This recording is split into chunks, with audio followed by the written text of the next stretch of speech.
Hello, Gorringes are on view. It's Good Friday, so Good Friday to you. That's not the sale. The sale is the 8th of April, but we're recording Good Friday, so happy Good Friday to everybody.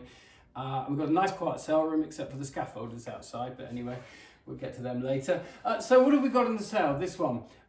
Let's start with some furniture. This is rather fun, isn't it? Everybody wants something different these days, not the same as everybody else, and something a bit contemporary and funky. So how about lot 1181? In the manner of Nakashima, we say, this mixed timber bench with this lovely spindle back, really nice thing, estimate 5 to 800. How about something more traditional though, and bargain basement? We've got 1183, we've got 7 George III provincial mahogany dining chairs of various forms and design. Lovely, sort of early, sort of mid-18th century, this nice squared off back. Even the seats are a bit of fun, isn't it? Pretty solid, nice dark colour.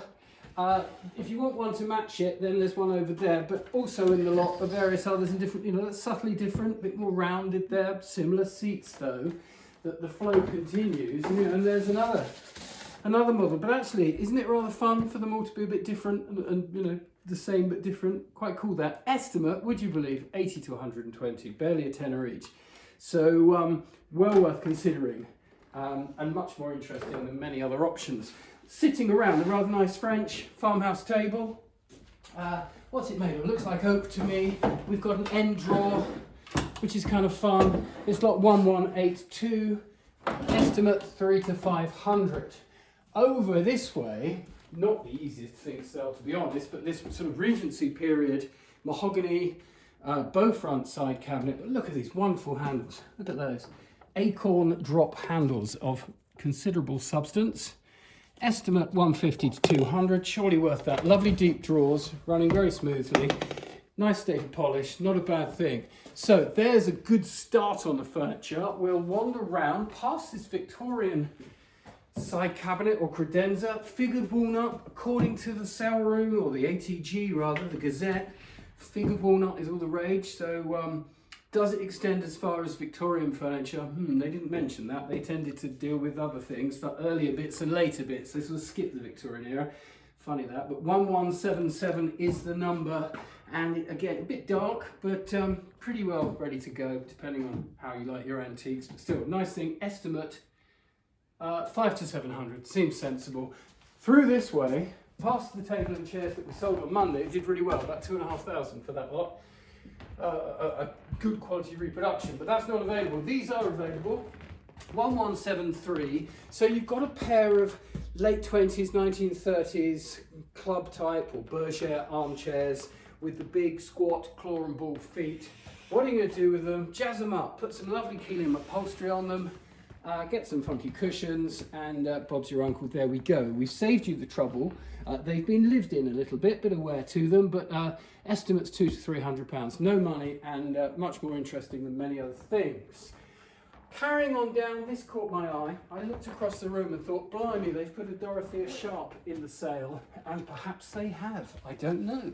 Look at this, oil on canvas, apparently unsigned, with a bit of damage and big dent there and what have you, but this really looks like her colour palette and her application. Tatty old frame, quite a coarse canvas, not sure that's really quite what she painted on, and a big patch there where the holes happened. No other clues. It's been catalogued as manner of Dorothea Sharp. Come by me, estimate 60 to 80. Well, if that's Dorothea, it's 2,000 plus, I suppose. But is it Dorothea or is it in the manner of? It's definitely got some age, so that's a good start. It's not one of these sort of modern fake things. So that is lot 1792. Keep your eye on that. I'm sure the speculators will have a go at it. So here we are in the strong room, 2 cases full of mixed jewellery of all sorts of delight. Picked out a few things just to share with you. 1936, big blue box, looks impressive.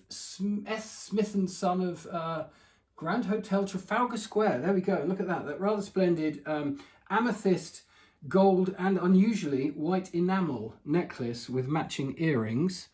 lot 1936. Bit of a sort of curiosity that. Yes, striking thing. Let's close that up. 1904. We mentioned Jensen earlier. Well, this is George Jensen. Inset with a sort of jady coloured stone. Lot 1904 in silver, nicely marked. A bracelet. Looks like a reasonably good model to me. Other bracelets, these sort of multi-gemstone bracelets seem to carry on being quite popular. They vary in value down to age as ever and quality of gemstone. Sometimes in theory they could spell a word like dearest or something like that. Anyway, that's 1938. Not sure if Roger's tried to work that out as to whether it is saying something or whether it's just multi-gem. But anyway, there we are. 1934.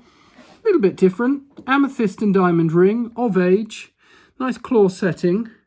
Probably 18 carat. Marks are missing by the looks of things as far as I can see. But yeah, a different ring. Something a little unusual. We like to show you different things. A re-offer from the fine sale, but a handsome ring. This will be lot 1907 in its Boodle and Dunthorne box. 18 carat gold. So stylish diamond ring there.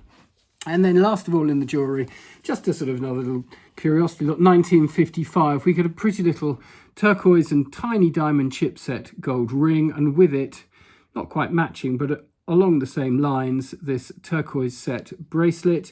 There's an inscription inside it, which I only just noticed, but it says something like Dorothy. But there we go, nice little lot there. And last but not least, a pocket watch. Now, when we look at this, yes, it's all damaged, but we see this name Markwick, and that dial in particular, and we think Turkish market. This has been made for the Turkish market, hence these inner numerals. And then typically they're not as old as they would appear to be. So they often look like they're sort of 1730, but actually they're nearer 1800 or so. Sometimes triple case. This one is a pair case.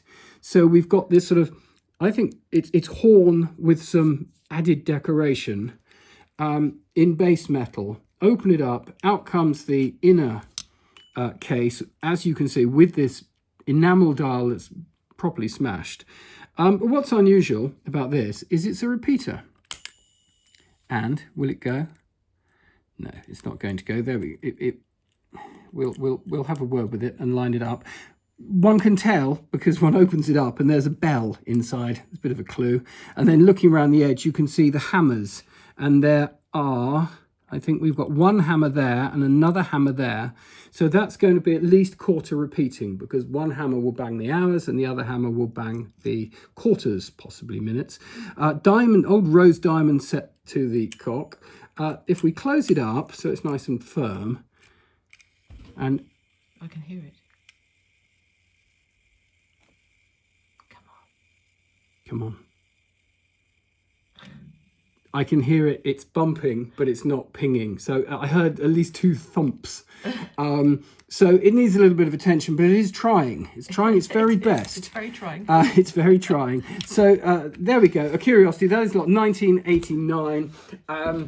Slightly damaged, not perfect, like many things here at Gorringes, but we do our best, and we aim to please as much as we can. So thank you as ever for watching.